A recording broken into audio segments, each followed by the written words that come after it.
썩은 나무다. 그런 사람이 썩은 나무예요. 제가 하는 말의 의미를 못 알아들으시는 거죠. 공부를 하셔야 돼요.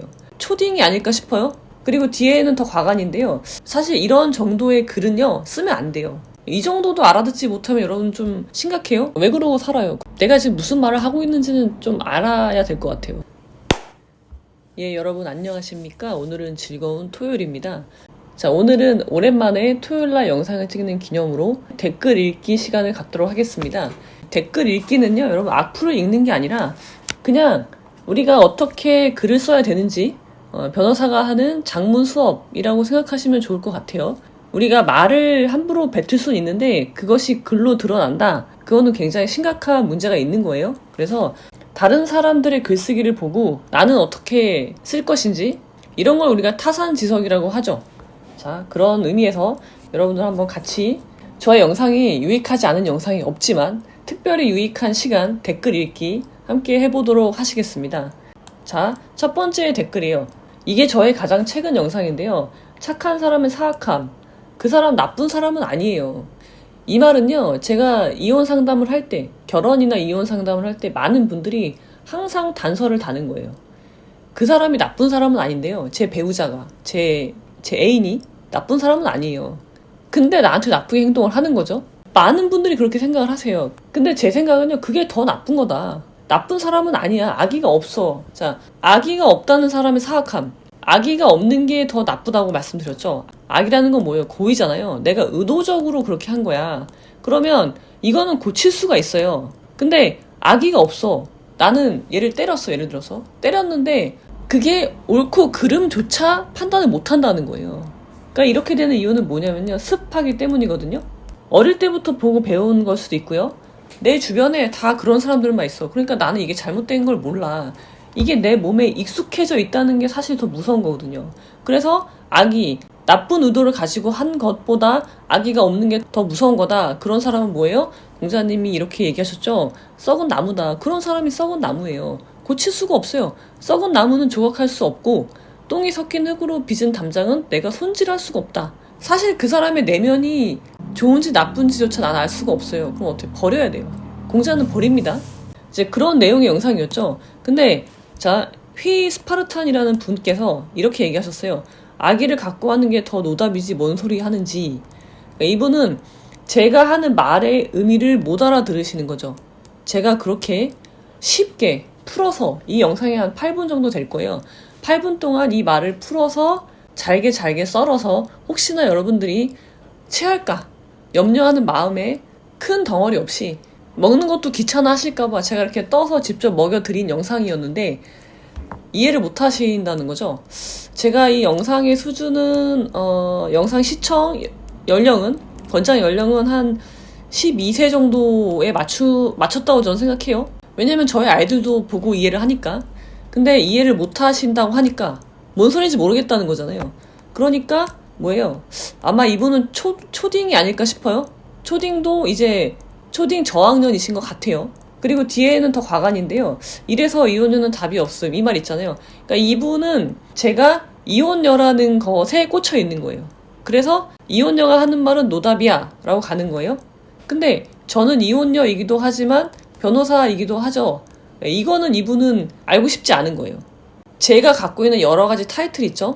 변호사라는 거, 그리고 법무법인의 대표라는 거, 그리고 주체적으로 인생을 살고 있다는 점, 그런 것들, 그 다음에 이혼녀, 여러 가지 타이틀이 있는데 그 중에서 자기가 가장 약점이라고 생각하는 거, 스파르타님이 보시기에 저의 가장 약점이라고 생각하는 거, 그것을 이혼녀라고 본 거예요. 그래서 그걸 가지고 와서 다른 사람을 공격하는 거죠. 그러니까 이 앞문장과 첫 번째 이분은 두 가지 문장을 쓰셨는데요. 첫 번째 문장과 두 번째 문장이 아무런 연관 관계가 없고, 그리고 자기가 이해력이 떨어져서 알아듣지 못하는 거를 이 정도도 알아듣지 못하면 여러분 좀 심각해요. 공부를 하셔야 돼요.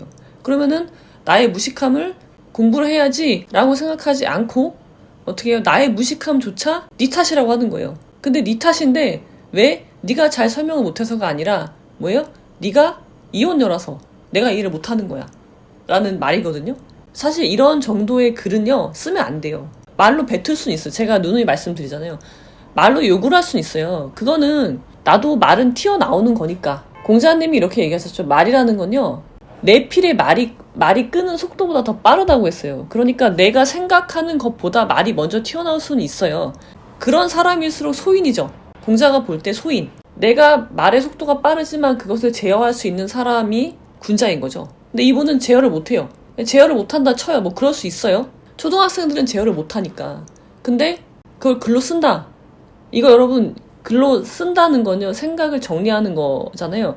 근데 이런 말이 이렇게 정리가 된다. 그러니까 이렇게 자기의 무식함을 결국 드러내는 그 말을 글로 쓴다는 거는요, 스스로 깎아내리는 행위라는 것을 전혀 모르는 거죠.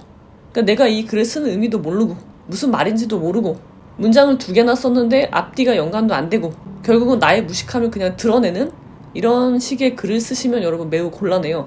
이거를 만약에 이런 글에 점수를 매긴다면요, 점수를 줄 수가 없어요. 점수를 줄 수가 없어요. 자, 그러면은 이분은 왜 이런 사고방식을 가지게 됐을까요? 이혼녀에 대한 굉장히 큰 상처가 있어요. 아마 부모님이 이혼했을 수도 있어요. 아니면 본인이 이혼했을 수도 있어요. 지적 수준은 초등학생이지만 어른일 수 있죠, 몸은. 그런데 주변에 본인이 이혼녀든 주변에 누군가가 이혼녀든 그로 인해서 내가 큰 상처를 받은 거예요. 만약에 부모님이 이혼하셨다 봐요. 부모님의 이혼으로 굉장히 상처받으시는 분들이 있는데요. 그건 왜 그러냐면요, 그 부모님이 이혼을 하고 나서 자기답게 똑바로 서지 못했기 때문이에요. 그러니까 자식들 입장에서는요, 이혼이라는 것 자체를 실패로 받아들이게 되는 거죠. 왜냐면 부모님이 이혼해서 내가 힘들었으니까. 그래서 그렇게 되면 안 되는데 아마 이분은 그런 상처가 있지 않을까. 그러니까 이렇게 어릴 때부터 학습을 제대로 못 받은 거죠. 이분이 아기가 있는 사람이 더 낫다. 차라리 아기 없이 행동하는 사람이 더 나쁘다. 왜냐면 그 사람은 고칠 수가 없기 때문에, 가능성이 제로이기 때문에 라고 말씀을 드렸고, 그 이유가 바로 어릴 때부터 내가 보고 배운 나의 습관 때문에 그렇다라고 말씀을 드렸잖아요. 근데 이분이 이렇게 무논리의 글을, 사람으로서 부끄러움도 없이 댓글을 달 수 있는 건 왜 그럴까요? 이분이 그렇게 습관이 들었기 때문이에요. 어릴 때부터 그렇게 교육을 받았기 때문에 내가 이렇게 쓰면서 이것이 잘못됐다는 것에 대한 인식조차 없는 거죠. 그래서 결국 이 댓글은요, 제가 올렸던 이 영상과 일맥상통하는 내용이 되는 거예요. 나쁜 사람은 아니에요. 이분이 나쁜 사람은 아니에요. 근데 모르죠. 근데 이분은 영원히 알지 못해요. 이런 사람이 더 무서운 거예요. 이런 사람이 옆에 있으면 내가 어떻게 돼요?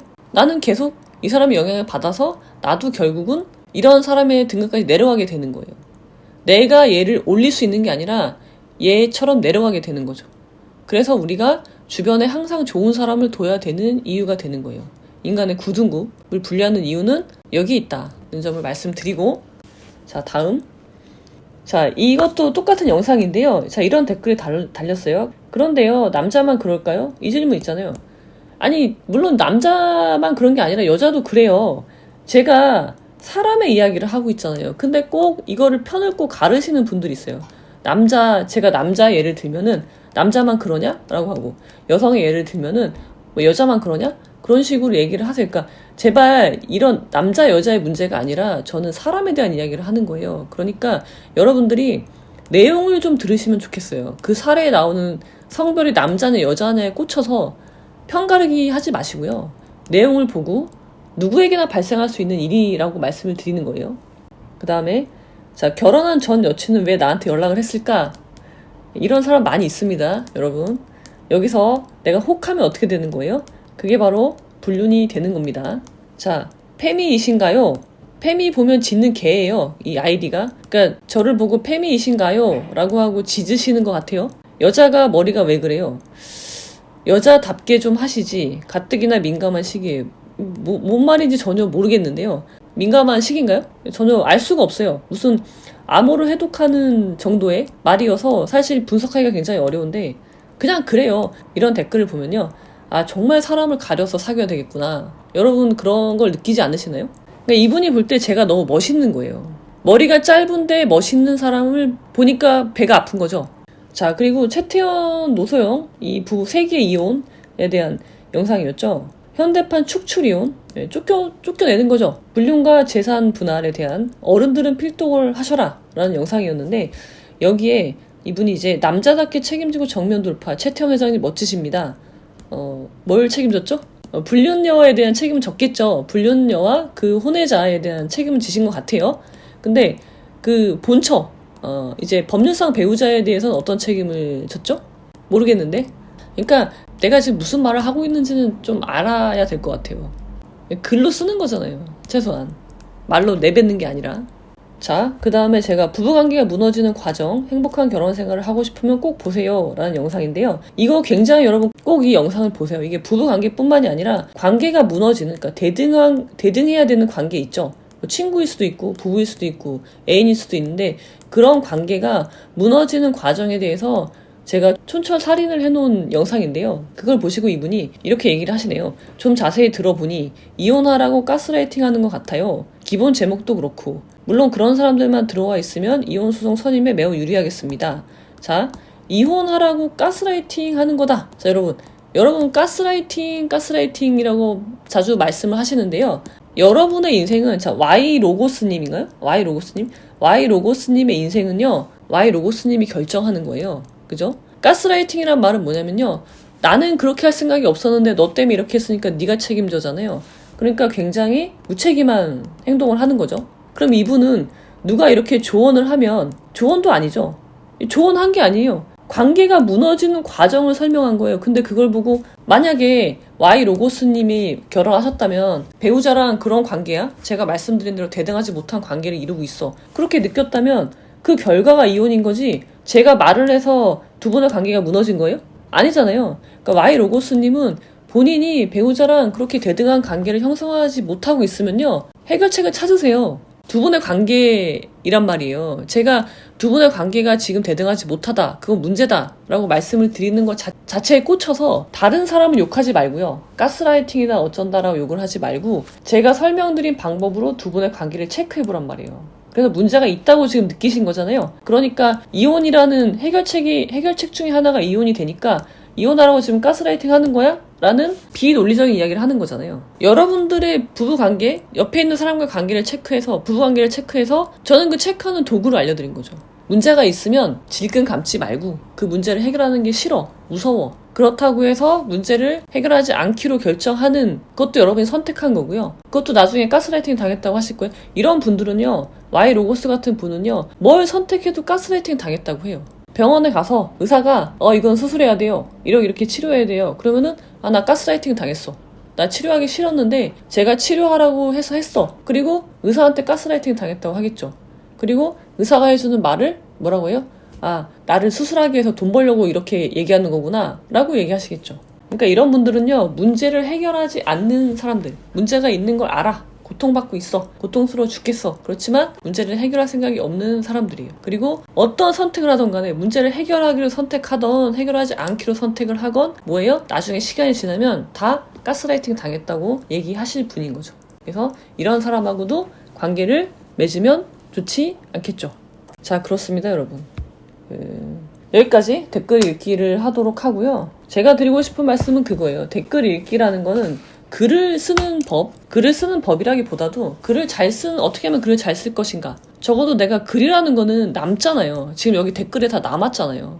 어떤 분은 수정까지 하시는데 수정을 한 결과가 이상한 댓글들이 있어요. 그러면 이거는 나의 지적 수준, 나의 무식함을 그냥 남기는 거잖아요. 왜 그러고 살아요? 그럴 필요 없잖아요. 말로 하는 건 그냥 말은 휘발되니까 없어진다 쳐요. 근데 글은 이렇게 남는데 내 개인적인 공간에 글을 쓰는 것도 아니고 일기 쓰는 것도 아니고 다른 사람의 유튜브 채널을 찾아가서, 유튜브뿐만이 아니라 물론 찾아와 주신 거 매우 감사드리는데요, 굳이 다른 곳에 찾아가서 거기다가 굳이 이런 나의 무식함을 드러내는 글을 쓴다는 것은 굉장한 사람으로서 수치스러움이 없지 않나? 라는 생각을 하게 돼요. 공자님이 이렇게 얘기하셨죠. 사람이 꼭 가지고 있어야 될 4가지 요소가 예의, 염치인데 그 중에 4번째가 치이잖아요. 부끄러워할 치. 사람인데 이 4가지가 없잖아요. 그러면 어떻게 돼요? 사람이 아니에요. 공자는 사람이 아니라 뭐라고 하나요? 벌레라고 하죠. 부끄러움이 없는 사람. 사람으로서 못할 짓이 없다. 결국 뭐예요? 벌레가 되는 거죠. 그래서 그런 사람들하고는요, 여러분들 같이 하시면 안 돼요. 부끄러움이 없는 사람은 진짜 무서운 사람이에요. 수치스러움이 없다는 거. 나쁜 짓을 하고도, 자, 악의가 있는 사람은요, 나쁜 의도를 가지고 하잖아요. 그 말은 뭐예요? 이게 나쁜 의도라는 것 자체를 알죠. 근데 나쁜 의도조차 없어. 악의가 없어. 일부러 그런 건 아니야. 그럼 뭐예요? 이게 자연적으로 막 나온다는 거잖아요. 더 심각한 거예요. 부끄러움이 없는 사람들은요, 그런 사람일 가능성이 매우 큽니다. 그래서 제가 오늘 댓글 읽기에 소개시켜드린 댓글은요, 이분들이 나쁘다는 게 아니에요. 이분들은 악의가 없어요. 악의가 없기 때문에 고쳐지기가 매우 어렵습니다. 오늘도 여러분들에게 어떻게 글을 써야 되는지, 글을 쓰는 이유와 목적부터 명확히 하셔야 돼요. 내가 쟤를 깔려고 글을 쓴다. 애시당초. 그것도 좀 문제가 있는 거겠죠. 가까이 하면 안 되는 사람들. 그래서 결론적으로는요, 우리가 끊임없이 공부해야 되는 거는 사람을 평가하는 거예요. 여러분, 이런 사람을 보고도 사람 다 똑같나요? 사람이 어떻게 사람을 평가하나요? 이런 사람 평가하지 않고 내 옆에 두실 건가요? 그럴 순 없잖아요. 내가 이런 사람하고 관계를 맺을 수는 없잖아요. 그래서 다시 한번 공자의 위대함을 느끼면서 댓글 읽기 시간을 마치도록 하겠습니다. 자, 그럼 오늘은 여기까지. 영상이 안 찍혔네. 아이.